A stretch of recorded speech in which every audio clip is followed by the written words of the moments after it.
Good morning, dear students. Students, today I am going to teach you chapter 3 of grammar, that is संधि. संधि को English में joining कहते हैं और जॉइनिंग मीन्स होता है जोड़ना.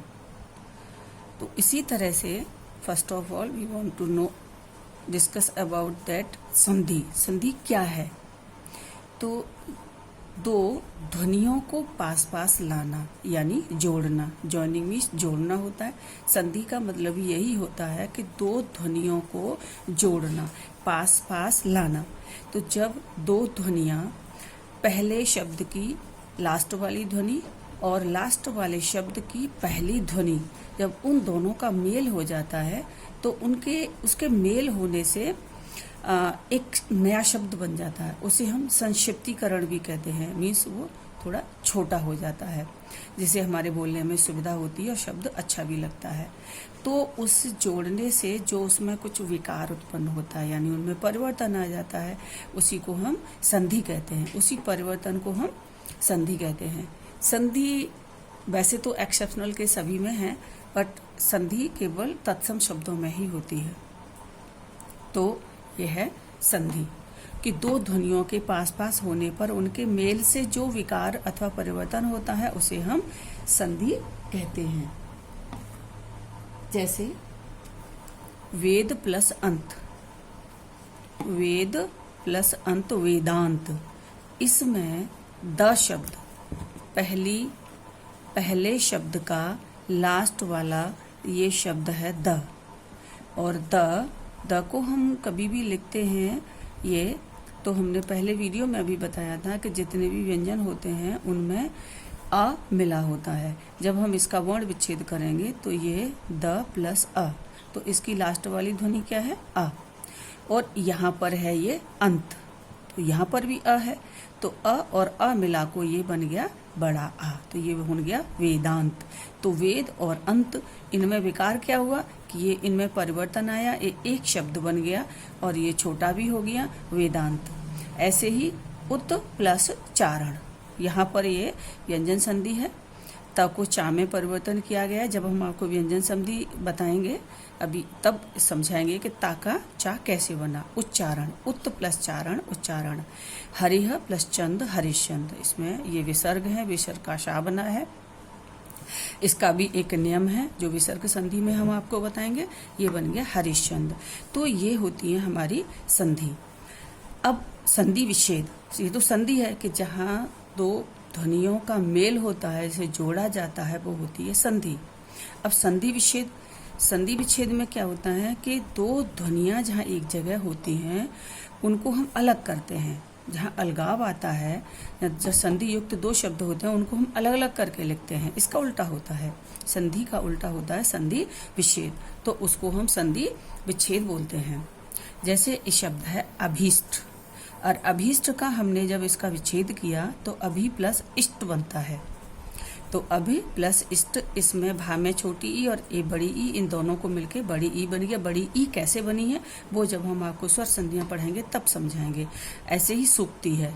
सूक्ति को जब हमने इसका किया सु प्लस उक्ति, ये क्या बन जाता है? ये इसका विच्छेद है. तो ये आशा है कि आपको संधि और संधि विच्छेद दोनों चीज़ें समझ आ गई होंगी. अब इसमें संधि के भी प्रकार होते हैं. संधि के 3 भेद होते हैं. एक स्वर संधि, व्यंजन संधि और विसर्ग संधि. स्वर, पहले ही हमने आपको 11 स्वरों के बारे में मैंने अपने प्रीवियस चैप्टर में आपको बताया था कि वो कौन कौन से 11 स्वर होते हैं, और उन स्वरों के भी भेद मैंने आपको बताए थे कि वो स्वर के भेद भी कौन से होते हैं. जैसे दीर्घ स्वर बताए थे, उसमें ह्रस्व स्वर बताए थे और प्लुत स्वर बताए थे. तो स्वर संधि जहाँ पर दो स्वरों का मेल होता है या दो स्वरों में अलगाव होता है, उन्हें अलग अलग किया जाता है, उनको स्वर संधि कहते हैं. दूसरी है व्यंजन संधि, जहाँ पर व्यंजन ध्वनियाँ जो हमने पूरी वर्णमाला में स्वर और व्यंजन, वर्णमाला के भी दो भेद बताए थे, स्वर और व्यंजन। तो जहाँ पर व्यंजन ध्वनियों का मेल होता है या वो अलग किए जाते हैं तो वो व्यंजन संधि होती है। उसके अर्थात होता है एक विसर्ग संधि, जिसमें हमने विसर्ग भी आपको समझाए थे, जिसमें हा की आवाज आती है। आ के पीछे बड़ी अंग जो होती है, अंग बोलते हैं, उसमें पीछे दो बिंदु होते हैं। जैसे अभी हम आपको बता रहे हरे ह प्लस चंद, हरि ह, इसमें दो विसर्ग लगे हुए हैं। तो इसका जो ये दो विसर्ग हैं ये श में परिवर्तित हुए हैं। इसका एक नियम है कि जहाँ पर भी च छ श होता है तो ये विसर्ग श में चेंज हो जाते हैं। जब विसर्ग संधि पढ़ाएंगे तो विशेष रूप से और बताएंगे। तो ये होती है विसर्ग संधि। तो संधि के भेद होते हैं तीन, स्वर संधि, व्यंजन संधि और विसर्ग संधि। अब हम आपको बताते हैं कि स्वर संधि क्या होती है। तो जब अभी मैंने आपको बताया था कि जहाँ दो स्वरों का मेल होता है या फिर दो स्वर ध्वनियाँ अलग होती हैं, उन्हीं को हम स्वर संधि कहते हैं। तो दो स्वरों के पारस्परिक मेल से जो परिवर्तन आता है उसे स्वर संधि कहते हैं। जैसे अभी हमने यहाँ पर वेद प्लस अंत ये बताया था। तो वेद त में छोटा आ है और यहाँ भी आ है, ये दोनों आ हैं और दोनों आ ये ह्रस्व स्वर हैं, दोनों आ ये स्वर हैं। इन स्वरों का दोनों का मेल हुआ यहाँ पर तो ये बन जाता है यहाँ पर बड़ा आ। जैसे अभी अ प्लस अ, ये बड़ा आ बन गया, ये बन गया वेदांत। तो ये था हमारी स्वर संधि। तो ये इसमें परिवर्तन आया था, वेद प्लस अंत यानी वेदांत बना था।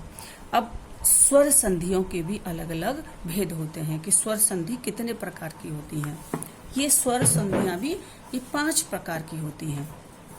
दीर्घ संधि, गुण संधि और वृद्धि संधि, यण संधि और अयादि संधि, ये 5 संधियां होती हैं।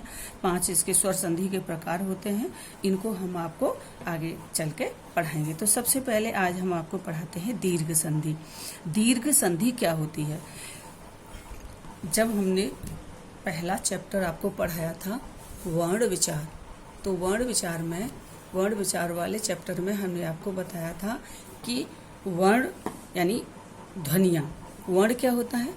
वर्ण हमारी एक सबसे छोटी ध्वनि होती है। तो इस तरह से बहुत सारे वर्णों को भी जब व्यवस्थित रूप से लिखा गया तो वो बनी वर्णमाला। फिर वर्णमाला को भी 2 भागों में विभाजित किया गया, स्वर और व्यंजन। स्वरों को भी अलग अलग भागों में विभाजित किया गया, होते उसमें ह्रस्व स्वर और दीर्घ स्वर।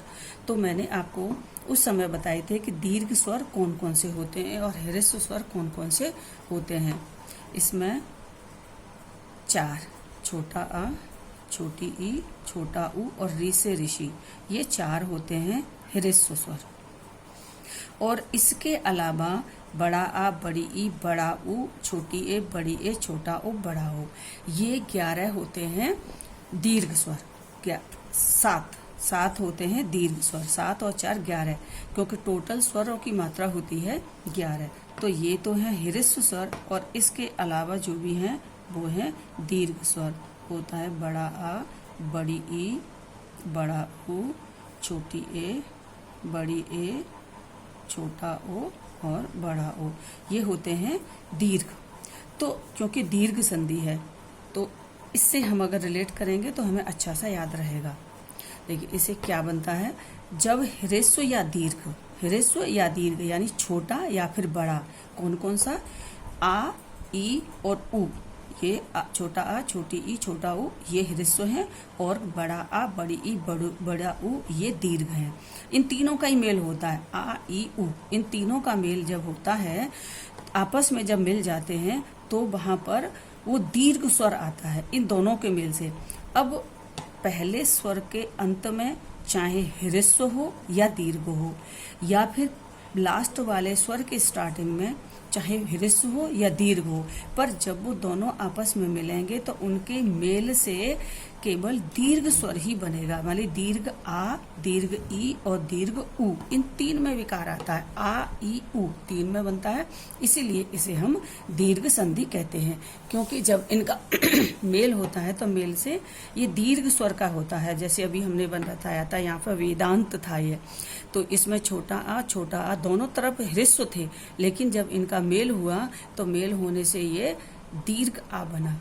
क्योंकि वेदांत दा पे बड़े की मात्रा लग रही है, बड़ा आ है इसमें, तो ये वेदांत बना, इसीलिए इसे हम दीर्घ संधि कहते हैं। जहाँ पर मैंने कुछ एग्जाम्पल भी दे रखे हैं। अब इसमें देखिए यथा प्लस अर्थ।